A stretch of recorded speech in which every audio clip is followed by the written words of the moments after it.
पर भगवत भाव से त्रिविधाचार्य स्वामी प्रमा प्रमेय ग्रंथ में अब मनः प्रिय ज्ञान की व्याख्या कर रहे हैं, जो कि योगी प्रत्यक्ष में है। किसमें है? योगी प्रत्यक्ष में है। मनः प्रिय ज्ञानम पर मनसी स्थित अर्थम मनसा पर्येति जानच मना प्रिय ज्ञानम।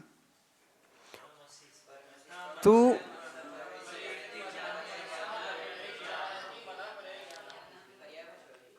ये परिभाषा है। पर मनसी स्थित अर्थम, पर के मन में स्थित अर्थ को मनसा प्रियति, मन के द्वारा ही, सुनना ध्यान से, प्रियति जानाति मना प्रिया।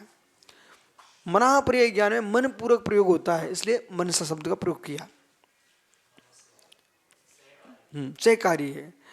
जो परकीय मन में स्थित विचारों को अर्थ के विचार पर चिंतित अचिंतित अर्धचिंतित, गोमट सार जीव कांड जी के अनुसार चिंतित अचिंतित अर्धचिंतित विषयों को जो जानते हैं वो मनाप्रिय ज्ञानी होते हैं। और जो ज्ञान जानता है वो ज्ञान मनाप्रिय ज्ञान है। ऋजुमति द्वैधम, उसके दो भेद हैं, ऋजुमति और विपुलमति। ऋजु मनोवाक्काय स्थिति वर्तमान पुरुष चिंतनार्थे जानाति ऋजुमति। ऋजु मन से, सरलता से, जो मन वचन काय में स्थित वर्तमान पुरुष के जो चिंतित चित्त में अर्थ है उसे जानते हो, ऋजुमति है।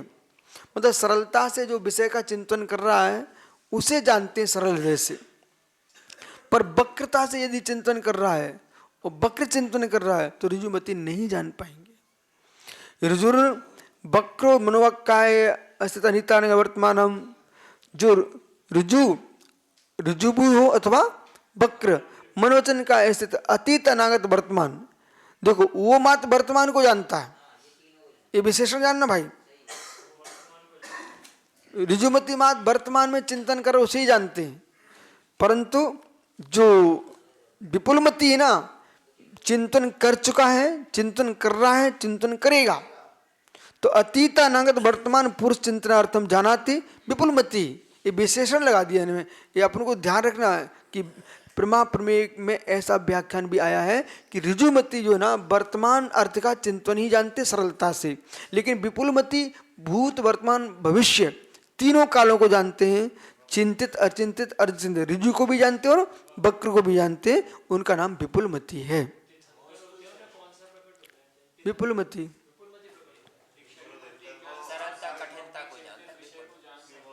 क्या क्या सरलता और कठिनता को जानते ना विपुलमति, और ऋजुमति सरलता वाली। हाँ सही। अरे एकदम क्यों टूट पड़े? हाँ तदवमोक्षम, सीधी बात। नहीं, ऋजुमति का नियम नहीं है। नहीं जान, ये एक मिनट सुनिए, कल आपने पढ़ा नहीं, ऐसा लगता सुना नहीं है।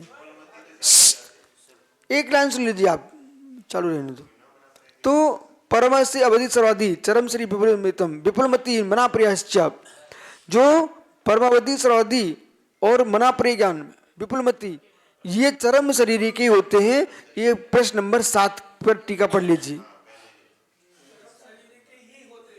तो चरम शरीर का मतलब क्या हुआ? हाँ,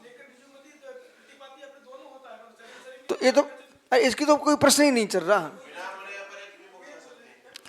अरे भाई जरूरी नहीं है कि मोक्ष जाने के लिए मनापर चाहिए कि अवधि ज्ञान चाहिए। ना अवधि ज्ञान की आवश्यकता है ना मनापर ज्ञान की आवश्यकता है। श्रुत ज्ञान से मोक्ष होता है, मत श्रुत है। नहीं नहीं, वर्तमान को जानता है, ऐसा लिखा है, देखो यहाँ पे।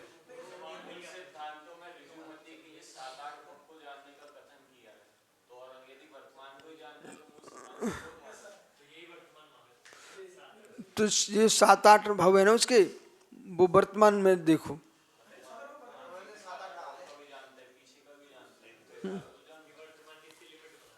तो उन्होंने इतना कह दिया कि वर्तमान में जो है ना व्यक्ति, वर्तमान में देखो, वर्तमान में वो इतने समय को जान रहा है जो सामने बैठा है।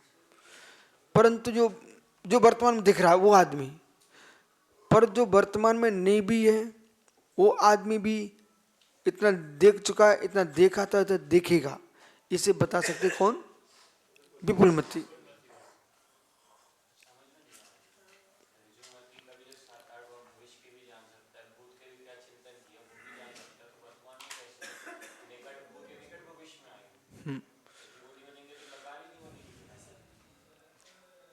आपकी बात हम समझ गए। हमारी समझो।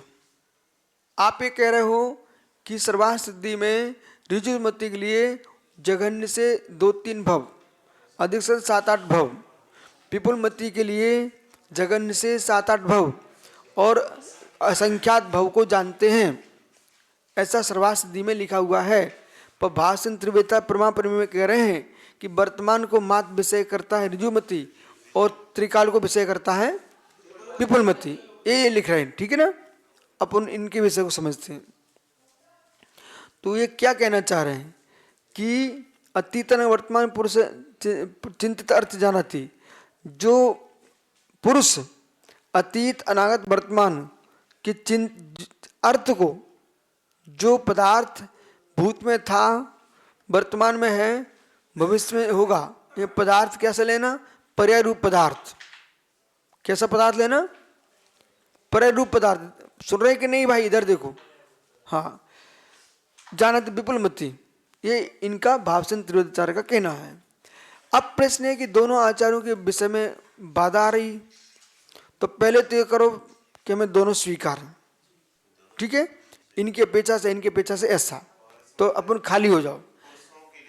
अब यहाँ पुरुष चिंतन अर्थम जानती, तो पुरुष से मतलब यह आत्मा, ठीक है? एक सामान्य कथन है। तो पुरुष चिंतन अर्थम जानाती, जो पुरुष चिंतन कर रहा है उसके अर्थ को जानते हैं। उसमें स्त्री भी हो सकती है, नपुंसक भी हो सकता है, त्रिंच भी हो सकता है, ठीक है ना? एक सामान्य कथन है।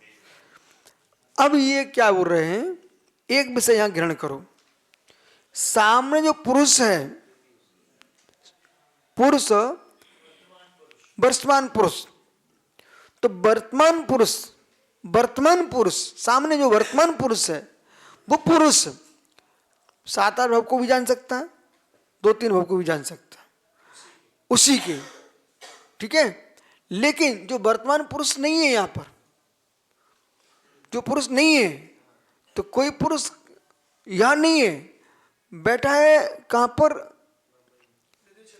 विदेह में। उसको भी पूछेंगे तो वो बता देंगे विपुलमति। और दूसरे भव में है, इस भव में नहीं है, तब भी उसको कोई पूछना चाहेगा भवाली, तब भी बता देंगे विपुलमति। और जो वर्तमान पुरुष जिसके मन में चल रहा उसको बता देंगे उस पुरुष के बारे में। ऐसा अंतर डाल देना, उसके बारे में बता, लेकिन ऋजुमति नहीं बता पाए।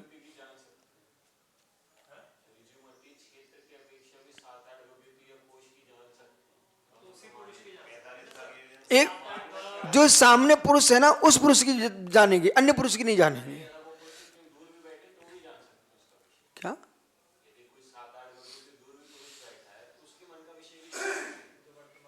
वर्तमान पुरुष हो गया ना, वही पुरुष, वही पुरुष।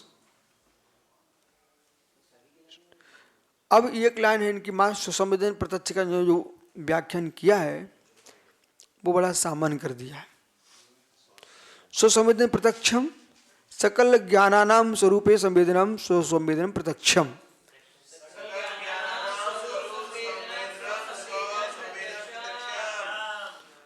ये बड़ा सरल कर दिया, इसे समझना चाहिए गहरे में, वो बहुत जरूरी है समय के सागर। यदि ये नहीं समझेंगे ना तो आत्मद्रव्य की सिद्धि नहीं हो सकती, जीवत्व की सिद्धि इसी से होगी। इस लोग ध्यान दो, जीवत्व की सिद्धि कैसे होगी? आत्मा को पहचानना, आत्मा को समझना, आत्मा को पहचानना, आत्मा को समझना, जिससे आत्मा समझी जाए, आत्मा पहचानी जाए, वो ज्ञान है। फिर इस शब्द का प्रयोग आपको हमने पढ़ाया है, आप प्रयोग कर लिए। सुसंवेदन सुभक्तस्थ तनुमातु नृत्या अत्यंत सुखवाना लोकालोक विलोक। ठीक है ना। अब संवेदन सुभक्तस्य, सुसंवेदन सुभक्तस्य, ये शब्द है ना सुसंवेदन। सुसंवेदन से शून्य कोई जीव होता ही नहीं। स्वानुभूति सुसंवेदन। अब सुसंवेदन शुद्धात्म संवेदन की एक आत्म संवेदन। शुद्धात्म संवेदन एक चारित्र पक्ष है, शुद्धात्म पक्ष एक सम्यक पक्ष है, लेकिन सुसंवेदन प्राणी मात्र पक्ष है। फिर क्या बोला, घट महामात्मम वेदमी, घट महामात्मम वेदमी, मैं घट को आत्मा से वेदता हूं। तो ऐसा अर्थ नहीं है ये, मैं घट को आत्मा से वेदता हूं ये अर्थ नहीं है इसका। घट महामात्मम वेदमी, अहम घटम आत्मा वेदमी, जैसे आत्मम वेदमी वैसे घटम वेदमी। आत्मा से घट को वेदता जाना, जैसे समकेत सागर जी जैसे आत्मा से घट को वेदता ना, वैसे आत्मा से आत्मा को भी वेदता है। क्या अर्थ है इसका। अभी तुम दूसरे पक्ष में घुसे हो। घट महामात्मम वेदमी, इस सूत्र का क्या अर्थ होता है।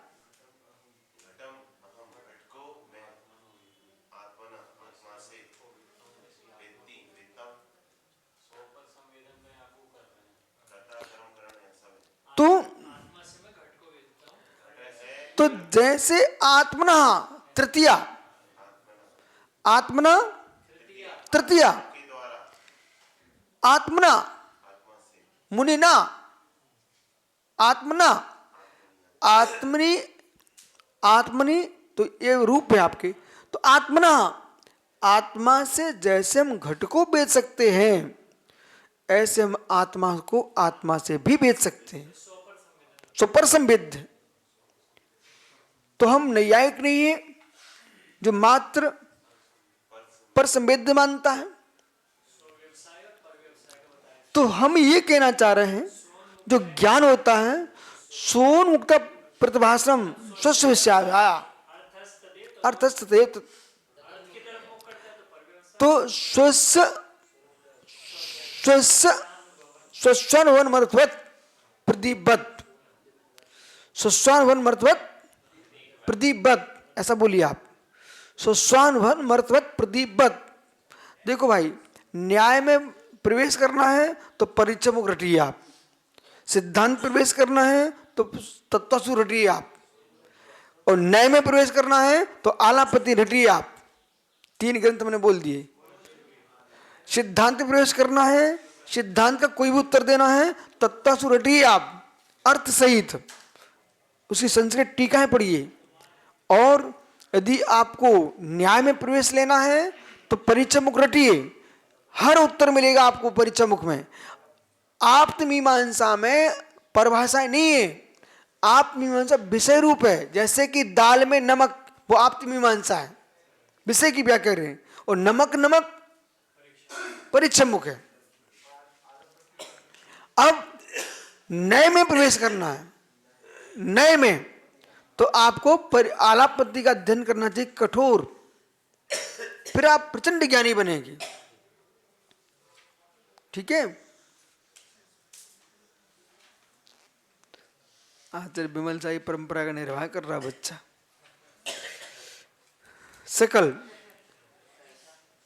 सकल नाम स्वरूपनम संवेदन प्रत्यक्षम, सकल ज्ञानानाम संपूर्ण ज्ञानों का स्वरूप संवेदनम, अपने स्वरूप का संवेदन है ना, वही सुसंवेदन प्रत्यक्ष जानना चाहिए। गजब का आनंद आ गया इसमें। तो ठहर भाई, तो हमने, आपने जो प्रत्यक्ष माने थे, हमने चारों प्रत्यक्ष सिद्ध किए हैं, लेकिन अपने स्यादभाष्य सिद्ध किए हैं। ठीक है, शेष आगे विचार करेंगे अपने आगे, जो है ना प्रत्यक्षाभास की व्याख्या करेंगे आप। आला परिचय मुख सूत्र में सार सागर जी किसकी व्याख्या है, श्लोक बोलिए।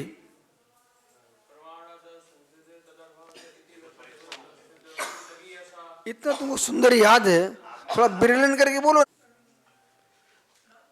थोड़ा व्याकरण का विषय आ रहा है।